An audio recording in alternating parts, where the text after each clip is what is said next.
N9 news కి స్వాగతం. Bulletin ముందుగా హెడ్లైన్స్ చూద్దాం. పాలన చేతకాని కాంగ్రెస్ ప్రభుత్వం. తెలంగాణ ప్రభుత్వంపై BRS working president KTR విసురులు.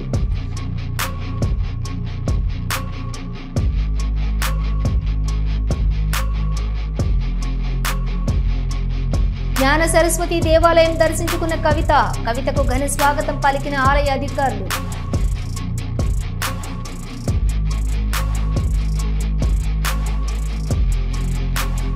Yousufguda డివిజన్లోని కృష్ణానగర్ వద్ద ప్రాంతాలను సందర్శించిన మంత్రులు మరియు హైడ్రా కమిషనర్.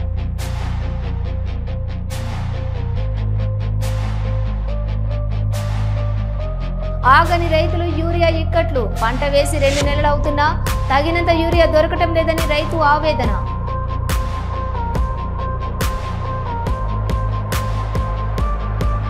భద్రాద్రి కొత్తగూడెం భద్రాచలం పట్టణంలోని పవన్ కళ్యాణ్ ఫ్యాన్స్ కు టికెట్లు ఇవ్వకుండా అక్రమంగా థియేటర్ సిబ్బందికి నచ్చిన 4 వ్యక్తులకే టికెట్లు ఇచ్చారని ఆరోపణ చేస్తూ ఫ్యాన్స్ ఆందోళనకు దిగారు.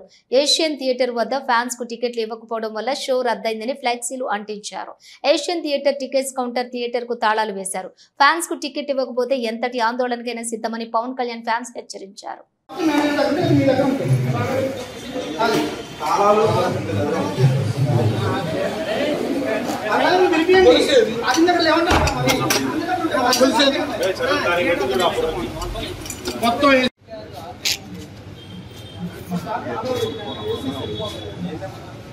థియేటర్లో అందించినట్టు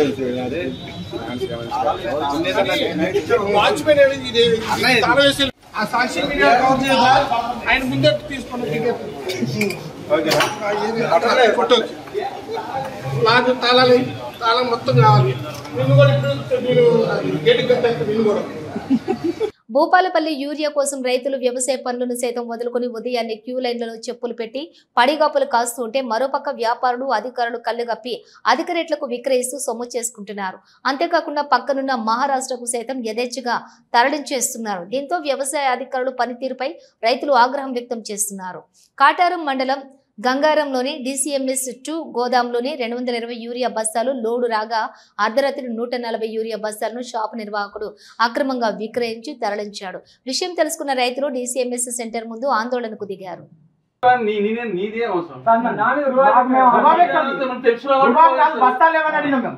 నువ్వు తెచ్చుకున్నావు బాబు చేస్తాను. నువ్వు దేకు రైతు కోసం కొట్లాడితే అర్థం అనుకుంటావా?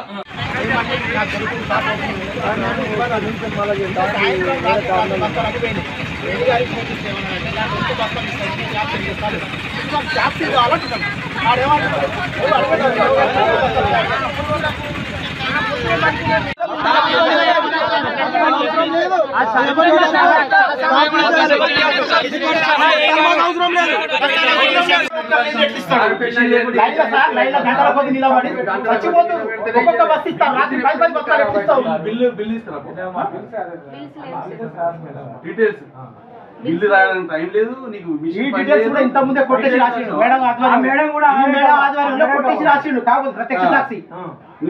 Anything is wrong. నువ్వు బిల్లు రేజ్ చేయలేదు, ఈ పాస్మిషన్ పెట్టలేదు, ఏవో తెలియకుండా అమ్మినావు.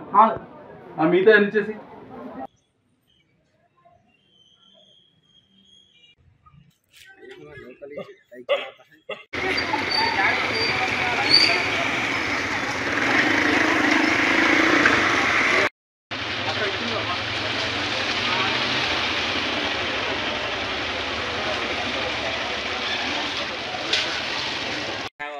షట్టర్ తీసేపో అడబాబుకి ఇస్తాను రోడ్డు.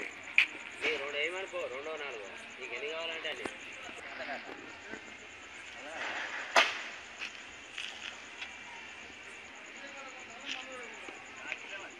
కాటారం సబ్ డివిజన్ కేంద్రంలో గత 2 రోజులుగా విచ్చలవిడిగా యూరియా అక్రమ రవాణాలు జరుగుతున్నాయి.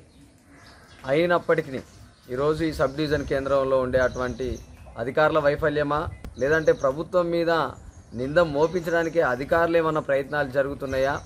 ఇది పూర్తి స్థాయి సందేహాలు ఉన్నటువంటి పరిస్థితి ఉన్నది.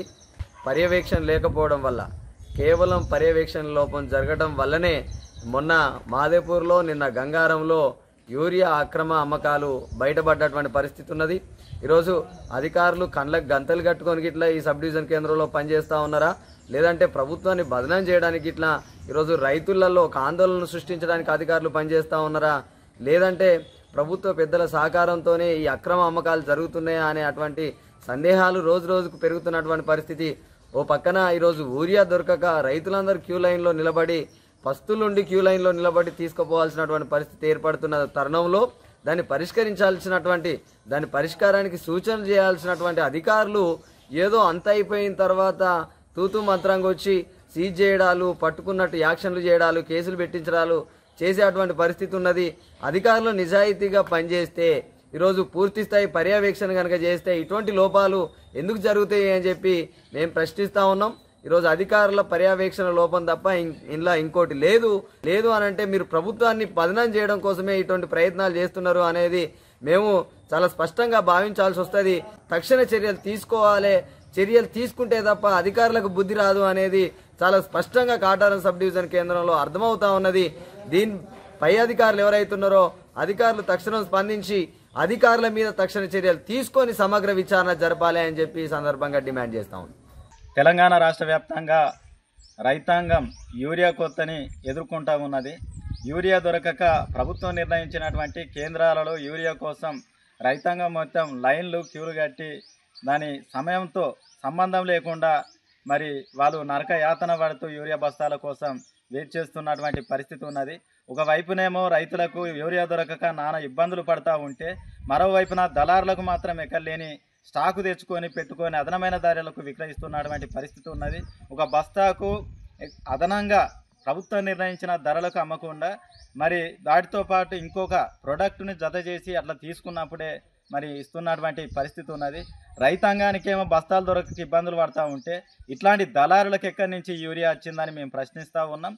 కాబట్టి ఈ జయశంకర్ భూపాలపల్లి జిల్లాలో యంత్రాంగం అనేది పర్యవేక్షణ ఇది లోపంగా మేము భావిస్తూ ఉన్నాం. వెంటనే జిల్లా కలెక్టర్ గారు ఇలా చర్యలు తీసుకొని ఈ యొక్క సమస్యను పరిష్కరించాలని డిమాండ్ చేస్తూ ఉన్నాం. అదేవిధంగా ఈ గందరగోళ పరిస్థితికి కారణాలు ఏంటియో సమాధానాలు కూడా చెప్పాల్సినటువంటి అవసరం ఉన్నది. ఈ జిల్లాలో ఉన్నటువంటి రైతాంగానికి యూరియా అందుబాటులో ఉంచి ఈ యొక్క సమస్యని పరిష్కరించాలని చెప్పి ఈ సందర్భంగా డిమాండ్ చేస్తూ ఉన్నాం. వరంగల్ యూరియా బస్తాల కోసం పడిగాపులు కాస్తున్న రైతులను చూస్తూ ఉంటే గుండె తరుక్కుపోతుందని ఆవేదన వ్యక్తం చేశారు మాజీ మంత్రి ఎర్రబెల్లి దయాకర్ రావు. నెలలు గడుస్తున్న రైతులు యూరియా కష్టాలు తీరటం లేదని, అసమర్థ కాంగ్రెస్ ప్రభుత్వ పాలనతో రైతులు రాష్ట్రంలోని వ్యవసాయం చేసే పరిస్థితి లేదని ఎర్రబెల్లి అన్నారు. వరంగల్ జిల్లా పర్వతగిరి మండలం కల్లెడ సొసైటీ వద్ద ఉదయం 4 గంటల నుంచి యూరియా బస్తాల కోసం వేచి ఉన్న రైతులతోటి ఎర్రబెల్లి మాట్లాడారు. వారి వద్దకు వెళ్లి పరిస్థితిని అడిగి తెలుసుకున్నారు. ఆయన కాంగ్రెస్ అంటేనే కష్టాలకు కేర్ ఆఫ్ అంటూ ఘాటు విమర్శలు గుప్పించారు.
మూడు బస్తాలు పడతాం ఎకరానికి అంటే కష్టం. 4 గంటలకు వచ్చి 1 వచ్చి లైన్లలో ఉండు ఈ గోసేంది కథ ఏంది ఏ ఊళ్ళకి ఆ ఊరికి ఇచ్చిన ఈ ఇబ్బంది ఉండదు కదా. మొన్న కలెక్టర్ గారితో మాట్లాడు, అగ్రికల్చర్ ఆఫీసర్తో మాట్లాడు, మీరు ఏం చేయలేవు సార్ అక్కడ ఏమైనా ఇంతవరకు రాలేదు. 4 గంటలకు వచ్చి నిలబడ్డమే ఎవరే స్టాఫ్ ఇంతవరకు మొదలు పెట్టలేదు. వాళ్ళు పొద్దునట్టు 3-4 వచ్చింది. మరి కట్టుకోవు కదా 1000 మంది. సిద్దిపేట జిల్లా వర్గల్లోని తెలంగాణ జాగృతి అధ్యక్షురాలు కవిత పర్యటించారు. దేవీ నవరాత్రుల్లో భాగంగా వర్గల్ శ్రీ విద్యాధరి సరస్వతి అమ్మవారిని దర్శించుకున్న కల్వకుంట్ల కవిత ప్రత్యేక పూజలు జరిపించుకున్నారు.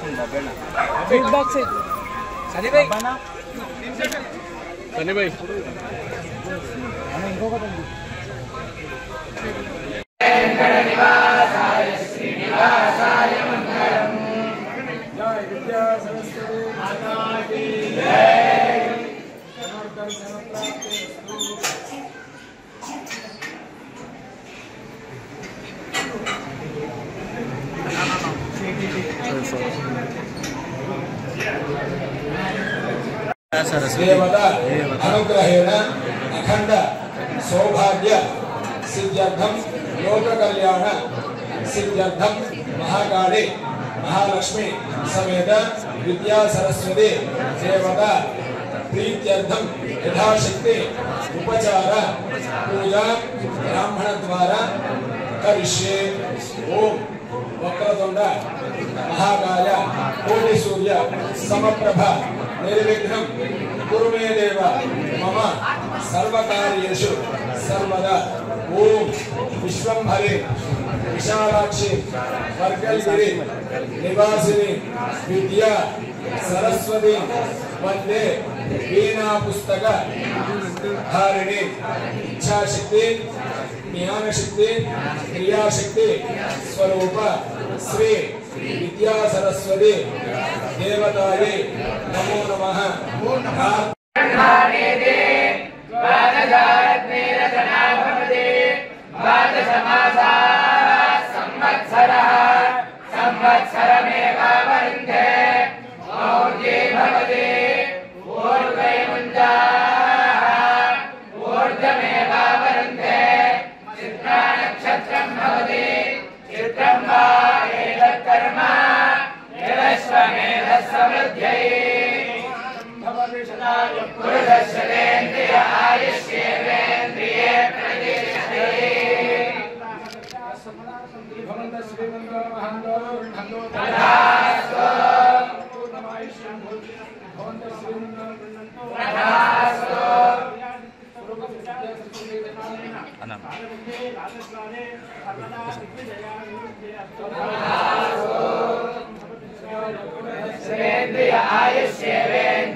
వర్గల్లోని జ్ఞాన సరస్వతి దేవాలయంలో అమ్మవారిని తెలంగాణ జాగృతి అధ్యక్షురాలు కల్వకుంట్ల కవిత దర్శించుకుని ప్రత్యేక పూజలు చేశారు.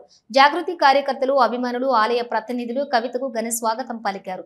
కవిత మాట్లాడుతూ వర్గల్ సరస్వతి అమ్మవారి ఆలయానికి నవరాత్రి ఉత్సవాల సమయంలో రావటం నా అదృష్టం, అమ్మవారు ఇక్కడ కొలువై ఉండటం మన అదృష్టం, అమ్మవారి దయతో అందరూ సంతోషంగా ఆనందంగా ఉండాలని అన్నారు.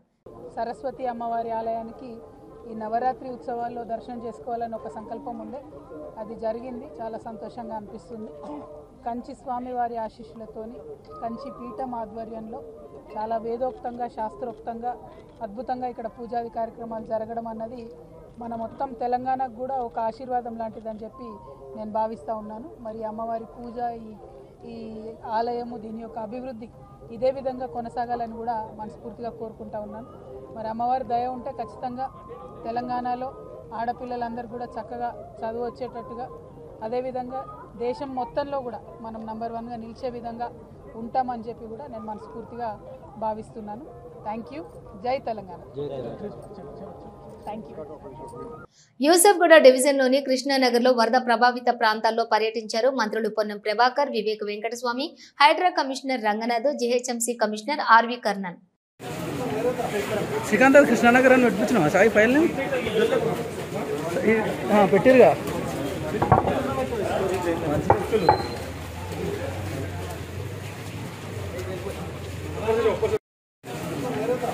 శ్రీకాంత్ కృష్ణానగర్ అని నడిపించినా సాయి ఫైల్ పెట్టిరుగా.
వర్షాలతోటి రోజు 24 గంటల్లో పడాల్సిన వర్షం 24 నిమిషాల్లో పడుతున్న సందర్భంగా ఇబ్బంది కలుగుతుంది. కానీ దీనికి అంతా గత 10 సంవత్సరాలుగా ఉమ్మడి రాష్ట్రం నుంచి వేరుపడ్డ తర్వాత జరగాల్సిన హైదరాబాద్ అభివృద్ధి జరగకపోవడం వల్ల ఆనాడు ఏ ఆకాంక్ష కొరకైతే తెలంగాణ కోసం కొట్లాడుకున్నామో తెలంగాణ వచ్చిన తర్వాత రాజధాని అయిన హైదరాబాద్లో ఉన్నటువంటి పరిస్థితులు చూస్తే దురదృష్టకరం. అందుకే ఇప్పుడు హైదరాబాద్ ఇన్ఛార్జ్ మంత్రిగా సహచార మంత్రులందరూ డాక్టర్ వివేక్ గారు మిగతా అందరూ కూడా కలిసి హైదరాబాద్ నగరం మొత్తంగా ఉన్నటువంటి ఇటువంటి సమస్యలను పరిష్కరించే దిశలో కార్యక్రమం కొనసాగుతోంది. తెలంగాణ రాష్ట్ర వ్యాప్తంగా గత 5 నెలలుగా పెండింగ్ లో ఉన్నటువంటి రేషన్ డీలర్ల కమిషన్ ను ఈ నెల 30 లోపు విడుదల చేయాలని తెలంగాణ రాష్ట్ర రేషన్ డీలర్లు సంక్షేమ సంఘం కేంద్రం ప్రభుత్వాన్ని డిమాండ్ చేసింది. లేని పక్షంలో అక్టోబర్ 1, 2 తేదీలలో పౌర సరఫరాల శాఖ కార్యాలయం ముందు శాంతియుత నిరసన కార్యక్రమాలు చేపడతామని హెచ్చరించారు.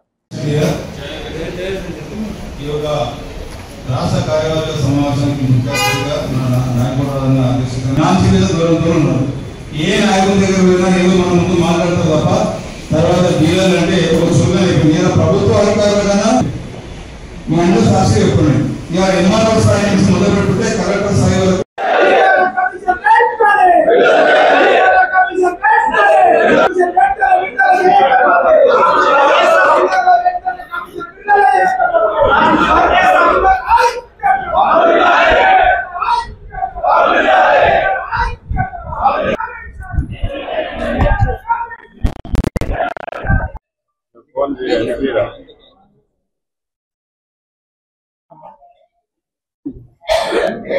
ఇక్కడ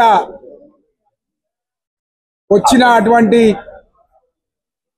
మా రాష్ట్ర కమిటీ సభ్యులు, జిల్లాల నుంచి వచ్చినటువంటి జిల్లా అధ్యక్షులు, కార్యవర్గ సభ్యులు, 33 జిల్లాల నుంచి డీలర్ మిత్రులు వచ్చిన అందరికి కూడా, అదే ఎలక్ట్రానిక్ మీడియా, ప్రింట్ మీడియా వారికి కూడా స్వాగతం, సుస్వాగతం. నా పేరు నాయకోడ్ రాజు, రేషన్ డీలర్ అధ్యక్షుడిని, సంగారెడ్డి జిల్లా అధ్యక్షుడిని, రాష్ట్ర అధ్యక్షుడిని, all India senior vice president. ముఖ్యంగా మీ అందరికీ ఎలక్ట్రానిక్ మీడియా, ప్రింట్ మీడియాకు ప్రత్యేకంగా 17,200 కుటుంబాల తరఫు నుంచి మీ అందరికీ ఒక రిక్వెస్ట్ ఏంటంటే, దాదాపు 6 నెలలు చేసినటువంటి పనికి మరి రాష్ట్ర ప్రభుత్వం ఇప్పటి వరకు కూడా మాకు కమిషన్ ఇవ్వకపోవడం అనేది దురదృష్టం. మరి అదేవిధంగా ఈ నెలలో బతుకమ్మ పండుగ, దసరా పండుగ, దీపావళి వచ్చింది కాబట్టి మా ఒక్క డీలర్లందరూ కూడా రాష్ట్ర వ్యాప్తంగా కూడా మరి వాళ్ళు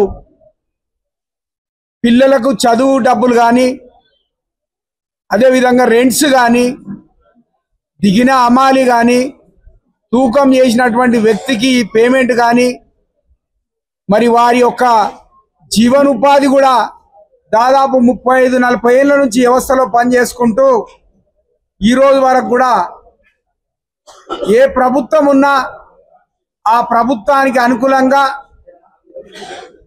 ప్రభుత్వానికి పూర్తిగా సహకరిస్తూ 40 ఏళ్ల నుంచి మేము పనిచేస్తూ ఉన్నాం. మరి ఇంత తాండూరు, వికారాబాద్ జిల్లా యూరియా కోసం నానా ఆగచాట్లు పడుతున్నారు రైతులు. ఉదయం 5 గంటల నుంచి యూరియా కోసం క్యూ లైన్ లో చెప్పులు పెట్టిన రైతులు. పంటలు వేసి 2 నెలలైనా పూర్తి స్థాయిలో యూరియా లభించగా రైతు ఆవేదన చెందుతున్నాడు.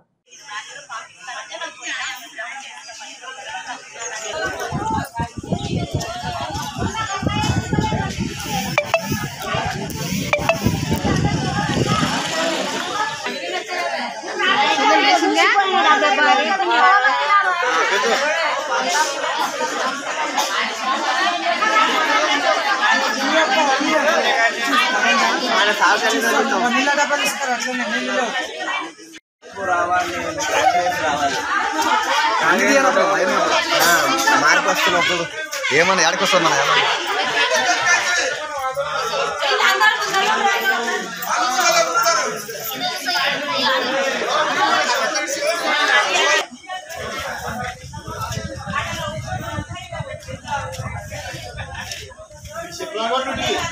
చెప్పులు పెట్టేద్దా ఏం చేస్తావా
ఆదిపురమే ఇంకేమంటారు ఇంకేం జరుస్తారు వాళ్ళు 9 అవుతుందో 10 అవుతుందో ఉండదని వాళ్ళు వస్తారు ఇక చదివి మనం సరిగ్గా కావాలి ఇక రాత్రి వచ్చిన వాళ్ళు సగం ఉండరు పొద్దుగాలు వచ్చిన వాళ్ళు సగం ఈ లైన్ కుప్పలు కుప్పలు ఉండరు ఇక పెడుతున్నాం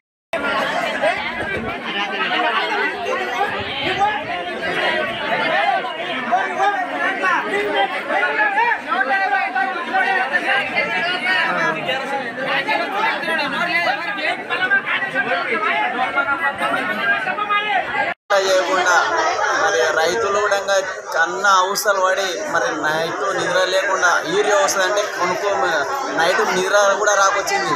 యూరియా వచ్చిందంటే మరి సెంటర్ల కాడికి రైతు వ్యవసాయ కేంద్రాల కాడ పడిగాపులు కాసి ఇంకా అవసరాలు వస్తున్నాయి. తిండి లేకుండా రాత్రి పగులు రైతులకు ఇటువంటి గోస రాకూడదు. ఎప్పుడు ఈ ప్రభుత్వాలు రైతుల మీద పెద్ద ఎత్తున చొరవ తీసుకొని రైతులకు మేలు చేయాలని కోరుకుంటూ మరి ఇటువంటి దుస్థితి రైతులకు పట్టరాదు. అన్నం పెట్టి రైతులకే ఇంత దుస్థితి ఉందంటే మరి మేము ఏం చేసి పంటలు పండియాలి? వరిచేనులు ఎర్రగైతున్నాయి, దిగుబడి వస్తలేదు, చాలా లాస్ వస్తుంది. రైతులని పట్టించుకునే నాదుడు లేడు. కాబట్టి రైతులు ఎమ్మెల్యేలు ఎంపీలు మరి ఊళ్ళ దగ్గరకు వచ్చి మేము అది చేస్తాం ఇది చేస్తాం రోడ్ అవి చేస్తామంటారు. కానీ రైతులకు మాత్రం మేలు చేసే రైతులు మరి ఒక్క నాయకుడంగా పట్టించుకుంటలేడు. దీన్ని సీరియస్గా తీసుకొని రైతులకు సకాలంలో యూరియా అందించాలని మరి గవర్నమెంట్. నకిలీ మొక్కజొన్న విత్తనాలు తమను నిండా ముంచాయని రైతులు ఆవేదన వ్యక్తం చేశారు. ఫెర్టిలైజర్ షాప్ యాజమాని మాయమాటలు విని విత్తనాలు కొన్న తమకు తీరని అన్యాయం జరిగిందని బాధిత రైతులు కన్నీటి పర్యంతమైన విషాద ఘటన వరంగల్ జిల్లా పర్వతగిరి మండలంలోని అన్నారం షరీఫ్ గ్రామంలో చోటు చేసుకుంది. గ్రామానికి చెందిన రైతులు మౌర్య పవన్ సింగ్ 3 ఎకరాలు, బానోతి యాకూబ్ 2 ఎకరాలు, బానోతి సహదేవ్ 2 ఎకరాలు, ఇలా 3 రైతులకు ములుగు జిల్లా మల్లంపల్లి గ్రామంలో తెలిసిన వారు ఉండటంతో అక్కడి ప్రైవేట్ దుకాణాల్లో డీకాల్స్ డీకేసీ 9178 రకం మొక్కజొన్న విత్తనాల ప్యాకెట్స్ 1850 చొప్పున 14 సంచులు కొనుగోలు చేశారు. 7 ఎకరాల్లో సాగు చేసిన మొక్కజొన్న పంటలో కంకులు రావటం లేదని, ఖాళీ బెండ్లు ఉన్నాయని రైతులు ఆవేదన వ్యక్తం చేస్తున్నారు.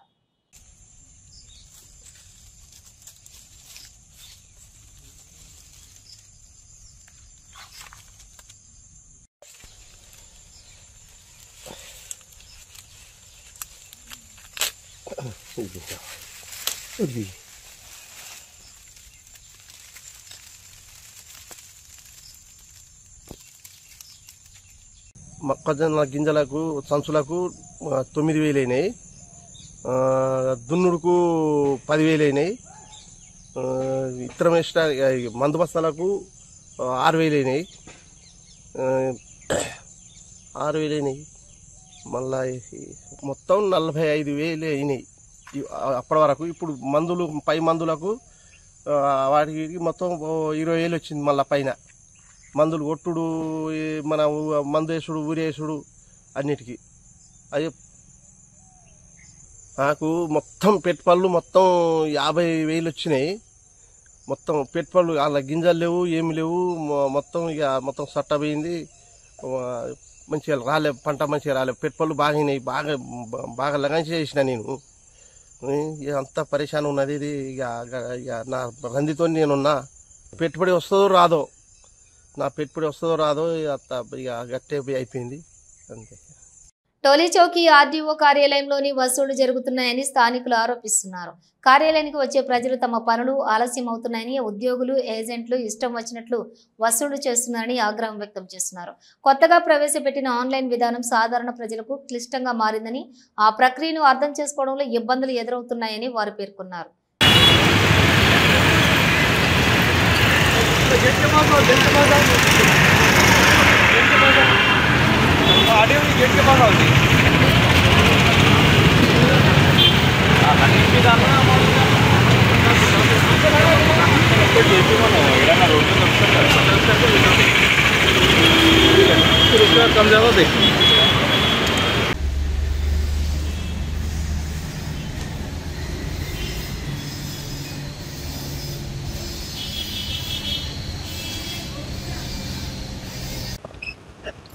ఒక 1 month అయిపోయింది ఈ స్లాట్ బుక్ చేసిన తర్వాత, ఇంకా అవ్వలే.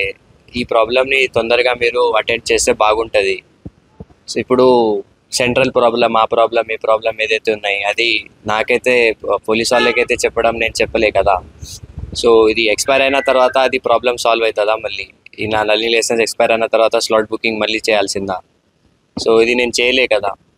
సో నా ప్రాబ్లం ఏదైతే ఉంది ఆల్రెడీ 1 month అయిపోయింది. స్లాట్ బుక్ చేస్తే స్లాట్ బుక్ కూడా అవుతలేదు.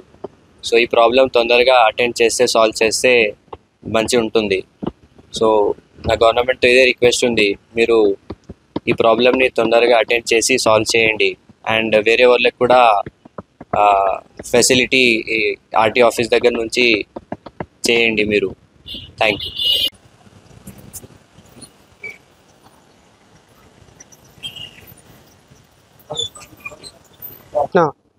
నేను టొల్లిచౌక్ ఆఫీస్లో నేను లర్నింగ్ లైసెన్స్ అప్లై చేశాను. ఈ డ్రైవింగ్ లైసెన్స్ గురించి అప్లై చేస్తే వాళ్ళు లంచాలు అడుగుతున్నారు. ఈ లర్నింగ్ లైసెన్స్ తీసుకొని నెలకు ఎక్కువ అయిపోతుంది, స్లాట్ బుక్ కావట్లేదు. ఆర్టీ ఆఫీస్లో పోతున్నామో రేపురా, ఎల్లుండిరా, మళ్ళీ తర్వాత 10 రోజులకు రా అంటున్నారు. మరి మా పరిస్థితి ఏంది సార్ చెప్పాలని మీరే చెప్పాలి. ఆర్టీ ఆఫీస్లో పోతే మనకు లంచాలు అడుగుతున్నారు, దేని గురించి అడుగుతున్నారు. మా దగ్గర డబ్బులే లేవు, ఇప్పుడు వర్క్ నడుస్తలేదు, ఏది నడుస్తలేదు, ఎక్కడి నుంచి తెమ్మంటారా డబ్బులు? కేసీఆర్ ఉన్నప్పుడు నీళ్లు వచ్చాయి, కరెంట్ వచ్చింది, యూరియా అన్ని సక్రమంగా వచ్చాయి. మరి కాంగ్రెస్ వచ్చిన తర్వాత ఇవి ఎందుకు సక్రమంగా నడుస్తలేవు అంటే కాంగ్రెస్ వాళ్లకు పాలన చేతకాక అన్నారు BRS working president KTR. KCR ఉన్నప్పుడు నీళ్ళు ఎందుకు వస్తాయి, కేసీఆర్ ఉన్నప్పుడు కరెంట్ ఎందుకు మంచిగా ఉంటది, కేసీఆర్ ఉన్నప్పుడు అన్ని టైంకి ఎట్లా నడుస్తాయి, ఇవాళ వీళ్ళు రాగానే ఎందుకు ఆగమాగం అవుతున్నారు? ఎందుకు అంటే నడప చేతన అయితే లేదు, వీళ్ళకి పరిపాలన వస్తలేదు. ఎంతసేపు ఢిల్లీకి మూటలు పంపుట్ల బిజీగా ఉన్నారు. ఎందుకంటే సీటు కాపాడుకోవాలంటే ఢిల్లీకి పైసలు ఇవ్వాలి, కమిషన్ ఇవ్వకపోతే ఢిల్లీ ఊరుకుంటారా? ఊకోరు. అందుకే చెప్పినాం అన్న, మన తెలంగాణ ప్రజలకు లోబడి మీ ఆలోచనకు అనుగుణంగా మీకోసం పనిచేసే గల్లీ పార్టీ కావన్నా లేకపోతే అక్కడ ఉండే ఢిల్లీ పార్టీ కావన్నా అంటే మరి ఎందుకో గానీ హైదరాబాద్లో అయితే చక్కగానే ఓటేసింది, జిల్లాలలోనే ఆగమైంది. 10 ఏళ్ళు చూసినాం కదా, ఇప్పుడు ఒకసారి ఒక తాప వీళ్ళకి తేంది ఏమవుతుంది అని ఏమైనా అవుతుందా అనుకున్నారు. ఏమైంది అలా? ఎక్కడికక్కడ ఆగం. ఒక్కటి కాదు, 2 కాదు, తులం బంగారం అంటుండే ఇక్కడికి వెళ్ళి తమ్ముడు. తులం బంగారం కాదు, మీ మెడల మంగళసూత్రం ఎత్తుకపోతే వాడే మంచోడు, పుస్తలతాడు ఎత్తుకపోతే వాడే గొప్పోడు అంటున్నా. అంత దొంగలు వీళ్ళు కాంగ్రెస్ వాళ్ళు. కొత్తోళ్ళ వీళ్ళేమన్నా? 125 సంవత్సరాల చరిత్ర కలిగిన పార్టీ, భారతదేశాన్ని 55 సంవత్సరాలు అప్రతిహతంగా ఏలిన పార్టీ కాంగ్రెస్ పార్టీ. ఆ పార్టీ మన కొత్తదా మనకు? ఇవి బులెటిన్ విశేషాలు. మరో బులెటిన్ తో మళ్ళీ కలుద్దాం. అంతవరకు చూస్తూనే ఉండండి న్యూస్.